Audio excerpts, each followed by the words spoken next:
Happy Wealth Wednesday, Camilla. I'm so excited to have you here. You are a serial entrepreneur. You've had a successful edtech exit, and now you've been dedicating time to building Celestial, and really excited about this fundraising series, especially given all of your experience. So we're going to dive into all of that. But first, I just wanted to say thank you for joining us. And if you want to share a little bit about you, where you're from, and then we can dive in. Give a brief introduction. Yeah, my name is Camilla. I'm originally from Denmark, Scandi entrepreneur, and I started out by a little bit of an untraditional journey, dropping out of university at 19 and then starting my first company. Since then, have just been building that company, ended up selling that, figured out I wanted to move on to something else, and that I was looking for my next mission, and that ended up being Celestial. And helping women step into their full economic potential is one of the things that I focus a lot on. What was your first ever investment? And I mean, it could be anything. And what got you started? I would say, I don't know if that counts as an investment, but I remember when I was probably 10 years old or something. And I've always had this very entrepreneurial drive, and I wouldn't categorize as an investment, but I remember buying a lot of supplies to make those in the 90s. It was like, really smart to do those, braided bracelets yourself, which is kind of coming back now, I see. But I would order a lot of supplies from that, like use all of my saved up like pocket money from my parents to buy that. And I would sit for hours and do these. And then I would walk out to the street where we were living. And I'm from this like tiny village in Denmark where there's probably like 3,000 people in total. Nobody would ever come by, but I would stand there in the hopes of like selling these bracelets. So I think that would be my my first entrepreneurial endeavor and an investment. But besides that, I would say in my more of an adult life, it would be into my own company. First of all, I invested all the savings I had into that, and then outside of that, it would be into mutual funds. And so how and why did you get into your space now, especially Celestial? So first of all, what is the space that I'm in actually? Because I'm involved in so many different projects, but Celestial especially, and actually it is it's a group. So Celestial Group is like the overall entity, and that has a different range of different subsidiaries. So Celestial Academy is one of them, and is one that is very focused on right now, which is the education arm. So the education came into the sphere. I come from education, and my first company was education, but it is an area I'm really, really passionate about, because I think that I have evolved a lot and grown a lot as a person, I would say, as a result of education. And I took a little bit of an untraditional way, so not formal education, but a way to learn and absorb the things that are within my field and what really can make me grow to the next level. What is the role that you play in the wealth space, and why is it important? I really want to pave the way for many more female models to step into their power, because we need those female role models to show that you could start companies and build empires literally on your own terms and in different ways than what we've seen in the past. All of the empires, or if you will, or like the wealth elite of the world, if you look at Forbes top billionaire list, is mostly exclusively men. So what we need to, in my perspective, to do is to have many more women in the wealth elite of the world, because again, an assumption would be, or my hypothesis is, that then we will start to see that wealth cascade in such a different way than how it's done today. What do you think is the most exciting thing that you've learned and would want others to know? When you are a startup entrepreneur, you are buying into a certain way of life. You are buying into following certain role models. You are buying into this whole startup founder life with venture capital and the whole shebang. Unicorn here, unicorn there, TechCrunch headlines there, and all of that. And what I see is that people get so caught up in this perception that this is all there is. Starting a company with the hopes of a future payday is so limiting for you as a founder, because you put all of your eggs in one basket.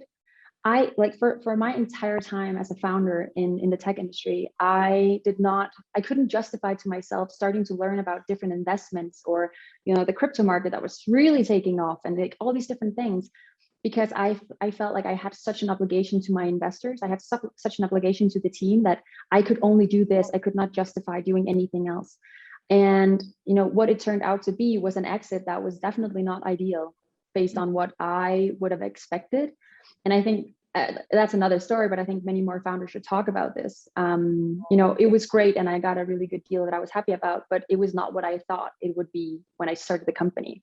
So there's a whole illusion there as well. I think is very important to talk about, because what does your wealth situation actually look like in your financial situation when you are selling a company? And when are you getting the money? What is the requirement for you to stay on board? Is it, what are the terms? Because very rarely will you just get a check and say, hey, go enjoy on the beaches of wherever you enjoy.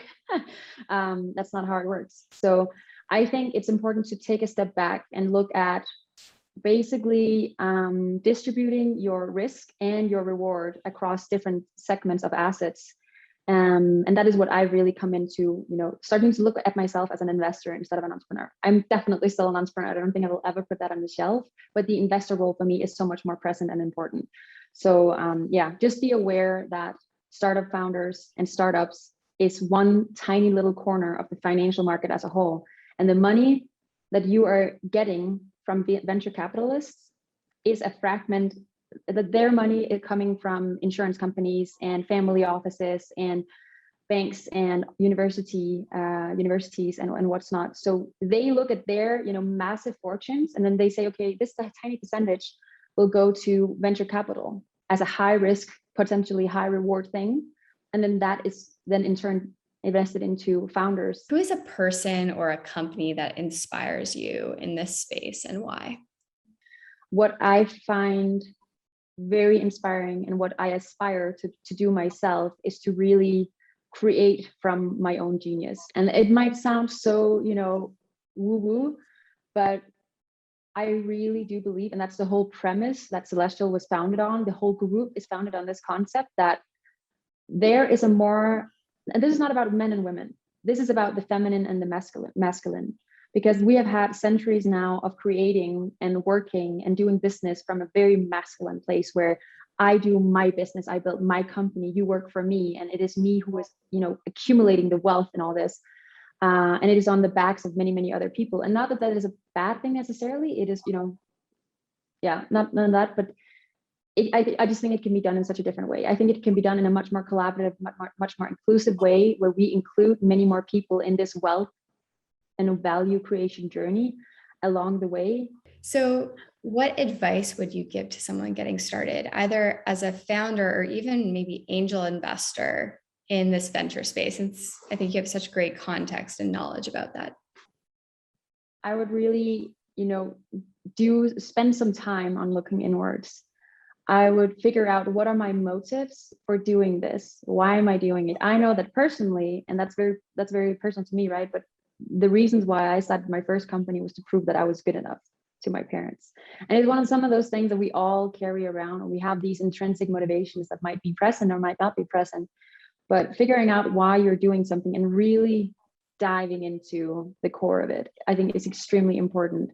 Because otherwise it can be coming from the wrong place. And I have not thrived as, I have done the thing where it started from the wrong place. And I feel like I'm much more on purpose and much more in touch with myself in Celestial and in this new, the new companies we're building.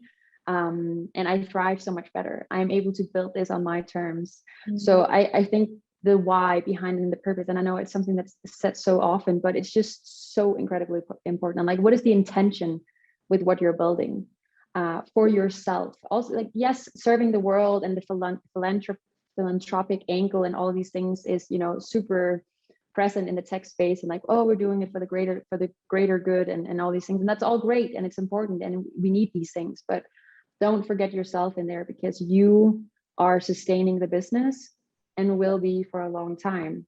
So it is just so incredibly important. Think about yourself and figure out, the intention behind the company, but also for yourself, where do you see your life going? So is there anything else we should know? How can people stay up to date with what you're doing, especially this incredible fundraising course and fundraising series that you've just launched? Can you tell us more about that? How do we find it? How do we follow everything that you're Yeah, a lot of the things has been under the radar until now, pretty much. So you should be able to see much more on both celestial.academy, which is the website in the works right now, but also on my social channels. A lot of it will, and all of it pretty much will be shared there. I have a fundraising series on the Celestial podcast, which you can find on both iTunes and Spotify. It's a 10 episode series on fundraising where I basically like walk through as a very high level version of the course itself. And on Celestial Academy, celestial.academy, you can find the fundraising course. And right now it's alive, so it will be available to a close group of people first, but in the end of September, we expect to go on demand or evergreen, if you will, so people can get it at a lower price and when it suits them. Fantastic. Oh, thank you so much for everything that you've shared and for being one of those role models that I know you're seeking to create. You're very much living that. And I'm grateful to have you as part of the Eve community and just the fellow female founders making all of this happen in the world. So thank you so much, Camilla.